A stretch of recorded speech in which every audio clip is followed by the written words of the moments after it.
How do you make money, legally of course, with other people's money? How do banks and governments of the world use your money to make money for themselves? Why is it important to understand this financial term OPM, other people's money? In today's video, we will explore the concept of OPM and importantly, how you can use it to your advantage to building wealth. Hi everyone, I'm John, one half of the Corporate Breakout Couple. Just a little backstory about this channel. My wife Fran and I are a financially independent couple since 2020 and we love to explore financial concepts with you, with our audience, where we can talk about wealth creation, we can talk about investing, talk about financial concepts, escaping the rat race, and early retirement. In one of our last YouTube videos, we cover on the concept of cash poor, asset rich. Do check it out. We then subsequently conducted a free masterclass to delve deeper into the topic. So do come join us on our free masterclasses, which we conduct a few times a month by joining our mailing list so that we can send you the Zoom details. Just a side note, this video is for educational purposes only and not financial advice, and we'll certainly appreciate it if you hit the like button and subscribe to join this channel to support us. So what is the concept of OPM, other people's money? In short, it refers to financial leverage. Other people's money refers to borrowed capital that is used to increase the potential returns as well as the risk of an investment. OPM can be used by individuals or by corporations. Let me use an example, real estate, my favorite asset class. Let's say you bought a property for rental. After the down payment and covering all the legal and stamp duties, the balance of the property is the mortgage loan, which is the OPM component, of which you will carry an interest and over a certain number of years called the tenure. And if this property from the time you buy to the time you sell has capital appreciation together with your net profit from your rental income, you have actually successfully leveraged on OPM to make money using other people's money. Another example of OPM of a corporation, asset management companies. Let's say they sell you paper derivative, say a mutual fund, and they take your money, which is OPM, to them. They take that money to go and invest and make certain returns and take a management fee and perhaps a certain percentage return of what you make. That is how they successfully leverage off you using OPM to make money for themselves. Another classic example of OPM, banks. Yes, how do they make money? They make money by borrowing from you, the people's life savings, and giving you a low interest rate, of which they then lend out to other people for higher interest rates in the form of business loans, mortgage loans, personal loans, and they make the difference, and that's one of the main ways banks make money. They can also take money to go and invest for higher returns. But of course, banks are being regulated by the central banks in that country, as well as certain bank reserve ratio. They need to keep certain amount in the bank to manage all that. But in essence, the concept of OPM is actually enveloped by banks of the world. Let me share with you another example. Insurance companies. Let's say a person take out an insurance policy with an insurance company. Typically, this person pays a fixed amount of premium for a number of years, whether it's a non-term or term insurance, of which they will have a certain coverage of a bigger amount, whether it's for death, critical illnesses, and whatnot. But many a times, the insurance companies don't have to pay out because those illnesses or the death did not happen. So what they do is they take the money to go and invest for higher returns, which is the concept of OPM. At the same time, of course, they will set aside a certain amount for all the payouts, and it's for them to manage because they are profit generating companies that's there to make the maximum returns. One more examples, a final one.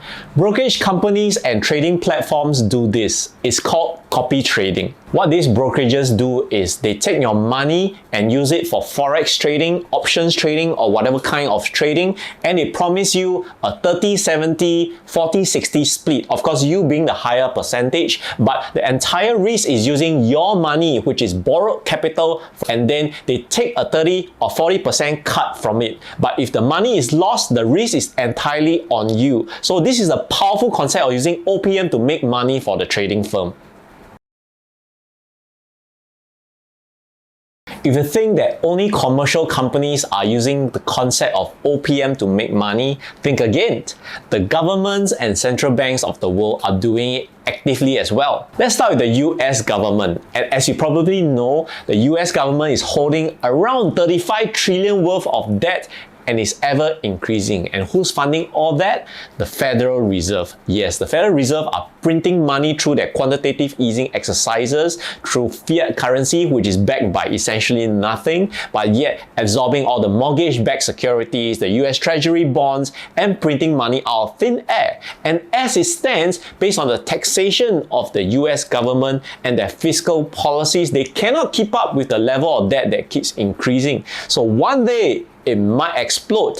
One day, the ticking time bomb might happen. So the key question is, with all this money printing, which is out of thin air, how do the US government keep funding all the different expenses? First, you must understand how that works. Let's say you buy a car and you put a down payment 20%, but you take an 80% car loan, but you're enjoying the car right now. So what you're doing is you're using future money, which is debt, to pay for something that you're enjoying right now. The same as credit cards. When you use a credit card and you charge to buy a shoe or a bag, you enjoy the accessory right now, but you're using future money to pay for it. In the context of the US government and the Federal Reserve, you must understand they are actually embracing the concept of OPM very powerfully by using future generations' money to service an expense or multiple expenses in terms of defense budget, healthcare, welfare, pension systems that they're paying out right now.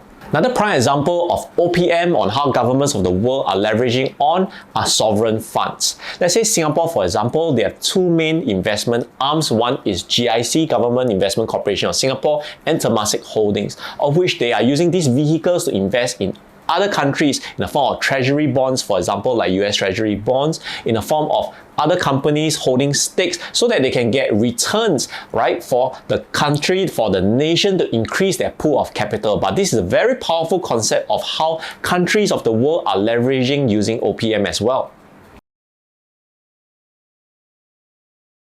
I believe I've shared with you many examples on the governments, the corporations, and even individuals, people who are extremely wealthy, and how they leverage OPM to build their wealth, to earn their money, and keep spinning more money for themselves. The key question here is, why do you want to use OPM for yourself? And I have two reasons for you. The first reason is for you to build wealth.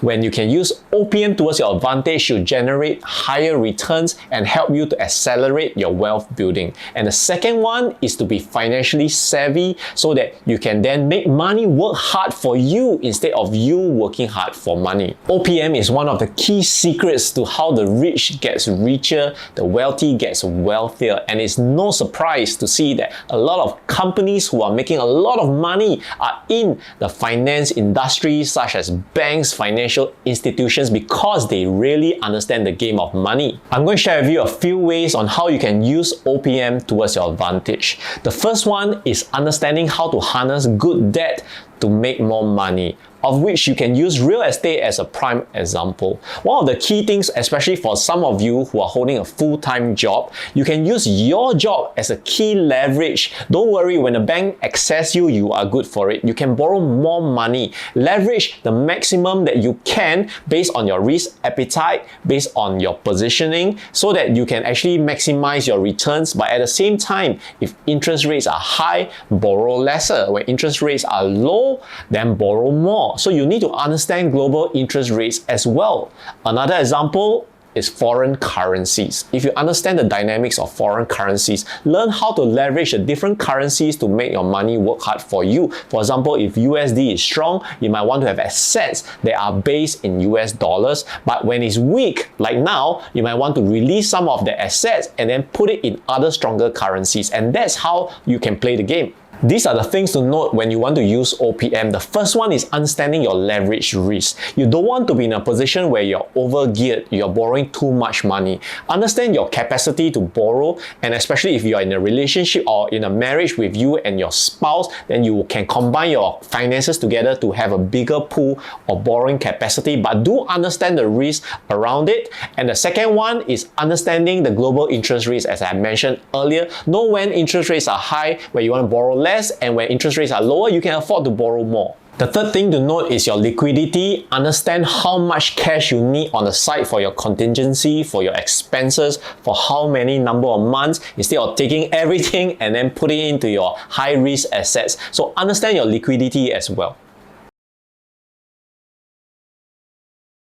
In today's ever-changing world where things are moving so fast, it's even more important for us to stay extremely plugged in into this world. It doesn't matter whether you are a student, a working adult, or a retiree, it's all equally important to keep up. Understanding financial terms and concepts is not just limited to people in the finance industry or practitioners. It is actually really important to the average Joe, because this is what will increase this person's financial literacy so that you can make better financial decisions for yourself, and then you can have a brighter future. Therefore, understand the game of money and take risk, because not doing anything and not taking action is the biggest risk of all. As you can see from our videos, you know that Fran and I are very passionate about advocating financial literacy. So come join us on our free masterclasses that we conduct a few times a month by clicking on the link below to join our mailing list.